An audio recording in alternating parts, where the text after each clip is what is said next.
Olá, o CNJ em Ação está no ar. No programa de hoje você vai ver um resumo da última sessão plenária do Conselho Nacional de Justiça e saber os detalhes sobre os eventos que vão movimentar o Judiciário. Tem também os destaques do Conselho nas redes sociais. E ainda uma entrevista com o conselheiro Gilberto Martins. Isso e muito mais você acompanha agora no CNJ em Ação. E a gente começa esta edição com uma síntese da sessão ordinária de número 172, realizada no plenário do Conselho no dia 27 de junho. O plenário do CNJ analisou o processo administrativo disciplinar do desembargador do Tribunal de Justiça do Estado de Tocantins, Carlos Luiz de Souza. Ele conseguiu vantagens financeiras com a venda de 5 sentenças.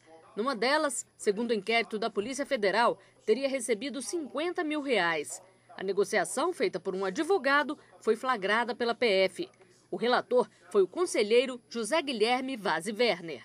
Na busca realizada na residência e no escritório de Moretti, foram encontrados no HD do computador 2 arquivos, segundo os investigadores, das 146 linhas escritas no arquivo encontrado em computador apreendido no escritório de Moretti, 131 linhas foram usadas no voto do desembargador requerido, sendo que as diferenças entre os textos se resumem à substituição de palavras sinônimas ou correção de erros ortográficos. E a Polícia Federal registrou, por meio de filmagem, também um encontro de Germiro Moretti com o requerido na residência do desembargador no dia 10/7 de 2007. Vale mencionar que, em seu depoimento perante a Polícia Federal, após ser divulgado o áudio de conversa telefônica sua com Kiko, Moretti reconheceu que houve pagamento aos desembargadores Liberato Pova e Carlos Souza pela decisão favorável no agravo do instrumento 6719. Estou convencido de que há provas suficientes demonstrando que o magistrado requerido recebeu vantagem indevida ou, pelo menos, a solicitou em troca do voto que proferiu no caso e que a sua defesa não foi suficiente para afastar as provas trazidas aos autos. Nos outros 4 processos, o magistrado teve conduta irregular no pagamento de precatórios. No mínimo, houve negligência de sua parte ao determinar a liberação de vultosas quantias sem observar a ordem cronológica dos precatórios. Então, assim como se deu no caso do agravo de instrumento, diante de todos os elementos colhidos nestes autos e acima indicados, estou convencido plenamente de que a atuação do requerido nos 4 precatórios citados se deu em troca de vantagem financeira coberta por parte do valor do deságio referido. Então, decisão unânime pela aposentadoria compulsória do desembargador do Tribunal de Justiça do Tocantins. Na última sessão do primeiro semestre, o CNJ também aposentou compulsoriamente 2 desembargadores e ex-presidentes do Tribunal de Justiça do Rio Grande do Norte, acusados do desvio de recursos no montante de 14 milhões destinados ao pagamento de precatórios. O relator foi o conselheiro Jorge Hélio. Nós estamos falando de desvio comprovado de 14 milhões e meio de reais dos cofres públicos do Rio Grande do Norte, do Judiciário do Rio Grande do Norte, dos quais, em sede de delação premiada, o casal composto pela chefe de setor de precatórios e seu esposo, devolveu ao erário algo que, segundo consta aqui de laudos, eu não fui fazer nenhum laudo, eu não sou intérprete de laudo, eu me valho deles como matéria-prima e me valho das pessoas e instituições competentes para tanto, oficiais, evidentemente, não contratadas, mas oficiais, 6 milhões e meio foram devolvidos. Então, nós estamos falando de 14 milhões e meio, 6 milhões e meio, nós estamos falando ali de 8 milhões que estão no limbo. Com relação à vasta prova documental, é preciso ressaltar que, de fato, não há um vídeo, uma carta, um bilhete, uma fotografia ou anotação de diário que comprove que os desembargadores Oswaldo Soares Cruz e Rafael Godeiro Sobrinho tenham se apropriado dos valores desviados dos cofres públicos. É sabido que articulações ilícitas dessa natureza não costumam deixar rastros. Por outro lado, não se pode olvidar que crimes contra a administração pública, como corrupção passiva e peculato, dificilmente deixam como legado algum rastro de DNA, como se prefere dizer na forma coloquial, não se passa recibo de propina. Além disso, estão constatados e restam incontroversos prejuízos ao erário da ordem de 14 milhões, não são 14 milhões e meio, são 14 milhões 195.702 reais.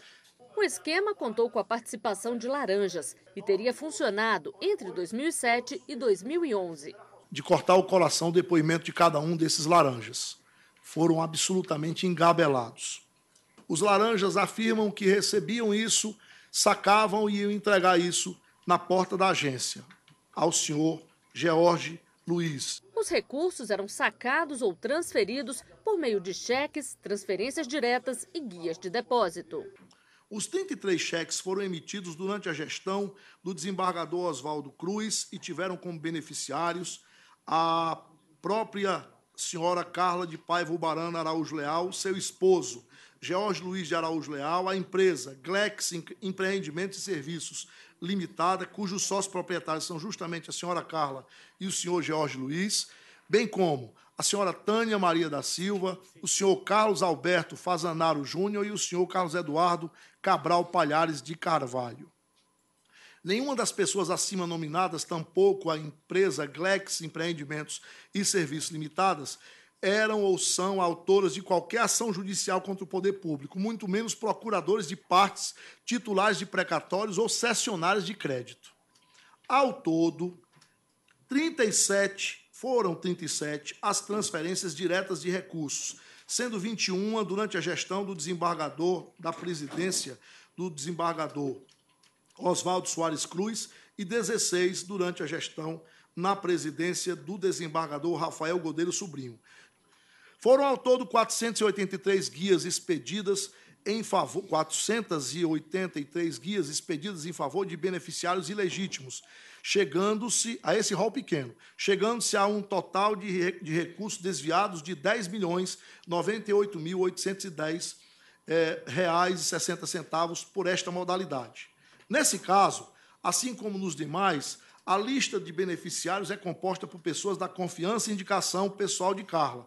Por fim, ante todo o exposto, entendo por configurado o descumprimento pelos desembargadores Oswaldo Soares Cruz e Rafael Godeiro Sobrinho do dever esculpido no inciso 7º do artigo 35 da Lei Complementar 35 de 79, a LOMAN, bem como evidenciada a prática de atos de improbidade administrativa nos termos do artigo 10 caput, inciso 1º da Lei 8492 de 1992, a Lei de Improbidade Administrativa, o que torna necessária a aplicação a ambos da pena prevista no artigo 56 da Lei, inciso 1º, da Lei Orgânica da Magistratura Nacional, qual seja de aposentadoria compulsória com proventos proporcionais ao tempo de serviço. O conselheiro Silvio Rocha entendeu não caber punição do CNJ em relação ao desembargador Rafael Godeiro Sobrinho, por ele ser aposentado. Foi o único a discordar do voto do relator, elogiado pelo colega Wellington Saraiva. Vossa Excelência, e aproveito para parabenizá-lo, dizendo que Vossa Excelência, se me permite o elogio, encerra com chave de ouro a sua participação neste Conselho com esse voto lapidar. E na próxima semana você vai acompanhar outros julgamentos do Conselho Nacional de Justiça. O Conselho Nacional de Justiça realizou a primeira Conferência Nacional de Conciliação. O encontro discutiu essa prática e apresentou experiências de sucesso em tribunais de todo o país. Durante a abertura do encontro, o presidente do STF e do CNJ, ministro Joaquim Barbosa, esclareceu que o mais importante em uma conciliação é que as partes envolvidas consigam encontrar soluções duradouras para o conflito. A conciliação e a mediação demonstram que o exercício da jurisdição não precisa ser necessariamente um jogo com vencedores e perdedores. A construção de relações sociais sólidas requer uma percepção mais coerente de nossa cidadania e do respeito mútuo. Ver as partes processuais como parceiras e não como rivais é um dos passos mais importantes para que o judiciário se aprimore e vença os muitos desafios que ainda precisa superar. Uma prática que pode ajudar a desafogar os tribunais. Segundo a pesquisa Justiça em Números, tramitam hoje no Judiciário brasileiro cerca de 90 milhões de processos. 65% das ações cíveis discutem valores que não chegam a R$1.000. Mas cada processo custa, em média, cerca de R$ 1.300 aos cofres públicos. Para fortalecer a prática da conciliação, o Conselho Nacional de Justiça tem realizado nos últimos anos uma verdadeira força-tarefa. Desde 2006, o CNJ realiza treinamentos para servidores voluntários atuar como mediadores. Além disso, em 2010, o Conselho publicou a Resolução 125. Com isso, tribunais de todo o país intensificaram a busca pela solução alternativa dos conflitos. Para o presidente do Tribunal Superior do Trabalho, o principal é fortalecer a cultura da conciliação. Nada melhor do que conciliação e negociação. Nada melhor do que entender que aqueles que são os protagonistas no conflito encontrem a solução. Durante o evento, o público participou de uma dinâmica. O desafio: propor em 2 minutos alternativas para melhorar a mediação dos conflitos no país. E bons exemplos não faltaram. A nossa experiência tem sido a melhor possível. Nós temos 38 unidades de mediação nas comunidades da Bahia e nós realizamos acordos na área de família. Temos realizado em torno de 1.000 acordos por mês. O nosso trabalho tem tido sucesso, né? E assim, todas as conciliações, um grande número mesmo a gente consegue um acordo que as pessoas conseguem fazer, isso que é muito importante, né? Porque aí eles conseguem cumprir aquilo mesmo que eles se propõem. O conselheiro Guilherme Calmon, do CNJ, participou de audiência pública na Comissão de Direitos Humanos da Câmara dos Deputados. O encontro foi para debater o sistema socioeducativo para menores infratores. A audiência do dia 3 de julho na Comissão de Direitos Humanos e Minorias da Câmara dos Deputados foi para discutir a internação e ressocialização dos menores infratores no Brasil. Para o convidado, Guilherme Calmon, conselheiro do CNJ, o atual sistema socioeducativo não conta com o apoio efetivo dos governos dos estados e do Distrito Federal. Os deputados estudam um pedido de intervenção federal para conter os maus-tratos contra jovens infratores em todo o país e querem o cumprimento integral da Lei 12.594 de 2012, que determina como deve ser o atendimento a esses adolescentes. No dia 12 de julho, das 9 da manhã às 6 da tarde, será realizada a primeira jornada juvenil do século XXI no Salão do Tribunal do Júri, do Fórum de Caxias do Sul, no Rio Grande do Sul. O evento vai marcar a conclusão do ciclo inicial do projeto Júnior Caxias, com o lançamento da Central da Zona Norte, complementando com isso a instalação do núcleo e das 3 centrais de pacificação restaurativa. A sessão ordinária de número 173 está marcada para o dia 6 de agosto, na sede do Conselho Nacional de Justiça, em Brasília. O Conselho Nacional de Justiça vai realizar mutirão carcerário no estado do Ceará no período de 6 de agosto a 6 de setembro deste ano, em 2 polos, Fortaleza e Juazeiro do Norte. Serão inspecionadas unidades prisionais e reexaminados cerca de 17 mil processos de condenados e presos provisórios. Vem aí a primeira competição nacional de mediação do Poder Judiciário, que será realizada pelo Conselho Nacional de Justiça. As inscrições podem ser feitas até 27 de julho pelo portal do CNJ. São oferecidas 50 vagas a estudantes de direito de todo o país. O evento conta com a parceria do Tribunal de Justiça do Distrito Federal e Territórios e da Secretaria de Reforma do Judiciário do Ministério da Justiça. A competição está marcada para os dias 12 e 13 de agosto.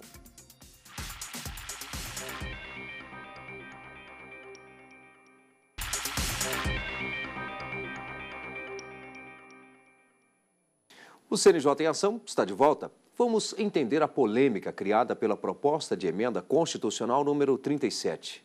A PEC 37 retiraria o poder de investigação do Ministério Público em casos criminais e prejudicaria o combate ao crime organizado no Brasil.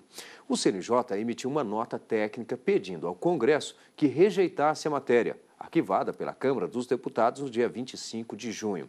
O documento foi proposto pelo conselheiro Gilberto Martins. Ele é integrante do Ministério Público e faz parte do Conselho Nacional de Justiça desde agosto de 2011. Nós não podemos hoje, num sistema deficitário, um sistema que já não é perfeito, já não funciona com precisão, tem as suas fragilidades.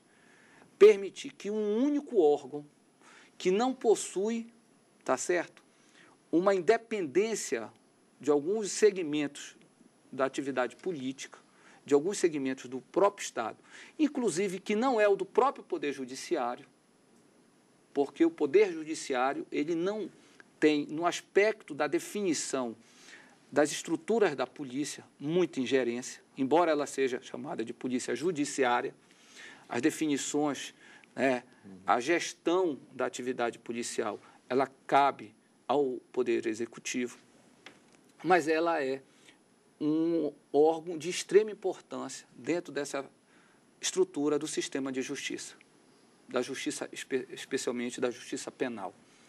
E não é admissível que uma única instituição seja responsável, seja competente para fazer a repressão criminal. É absolutamente incoerente.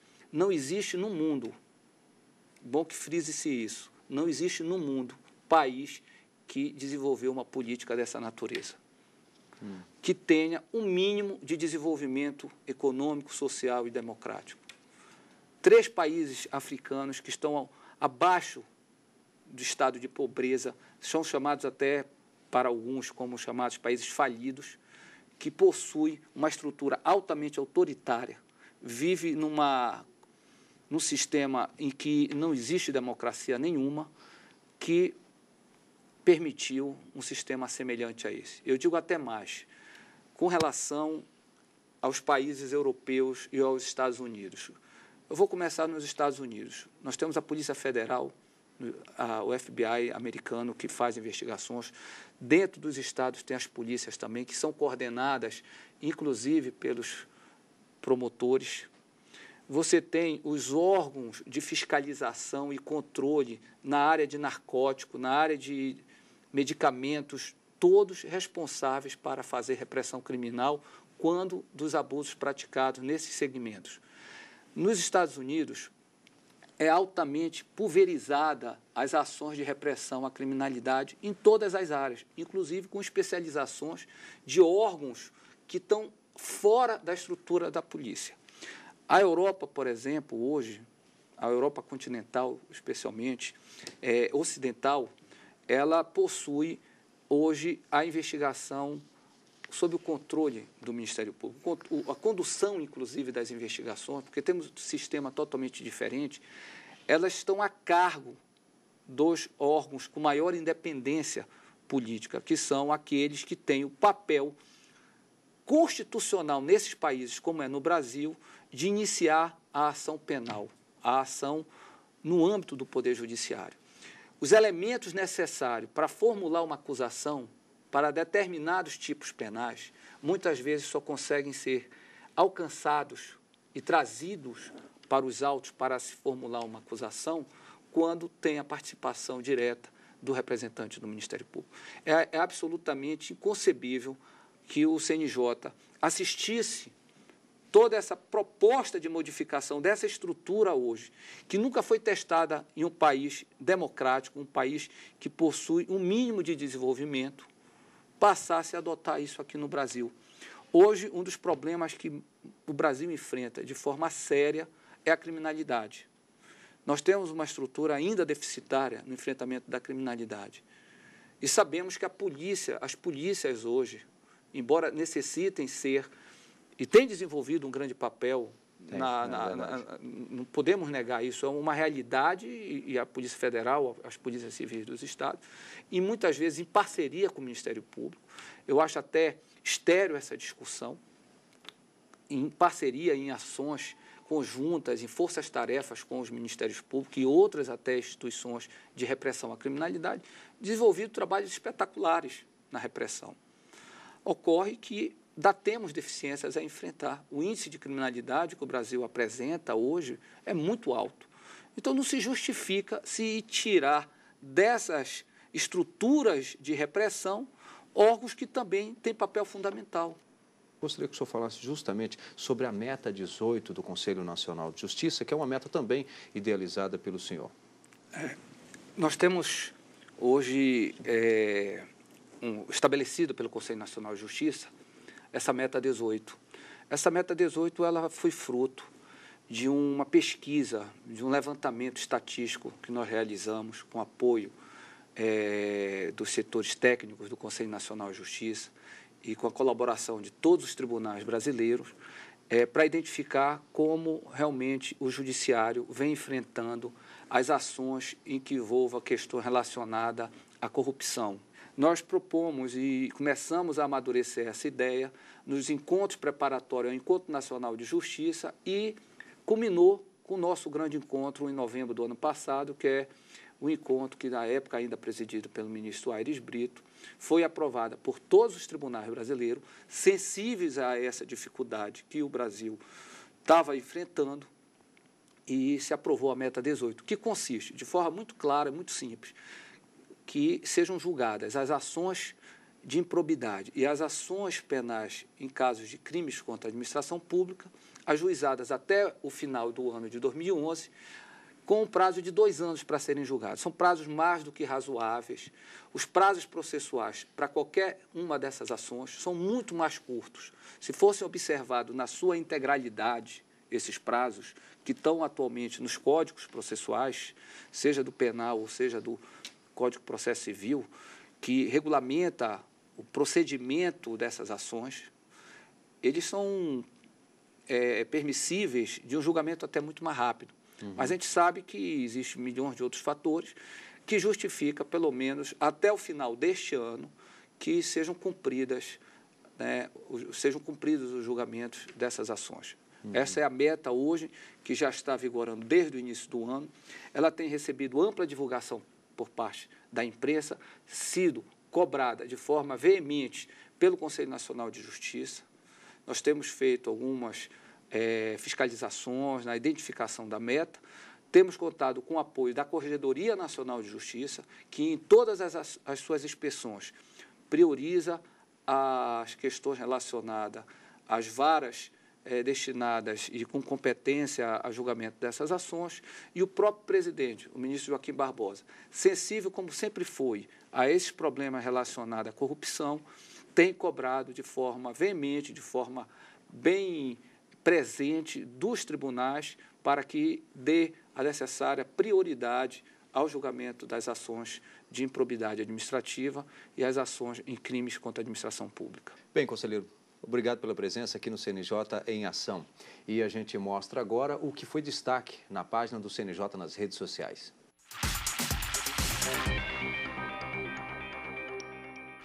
Você sabe a diferença entre plebiscito e referendo? Entre na fanpage do CNJ e confira. Esta publicação alcançou mais de 400 mil pessoas e foi compartilhada por mais de 9 mil internautas. Quer conteúdo informativo? Curta a fanpage do CNJ. Acesse www.facebook.com/cnj.oficial. No Twitter, a frase mais repercutida foi "Pai presente", o reconhecimento que todo filho espera. Ajude-nos a divulgar esta campanha tão importante. Este tweet foi replicado por mais de 72 seguidores. Além de frases e notícias, o Twitter do CNJ também disponibiliza imagens de suas campanhas. Siga o CNJ no Twitter. Acesse www.twitter.com/cnj.oficial. O Flickr é um espaço de publicação do dia a dia do CNJ em imagens. Confira as fotos disponíveis no álbum da exposição Lado de Dentro, Maternidade, Trabalho e Sobrevivência atrás das grades. O CNJ está na rede.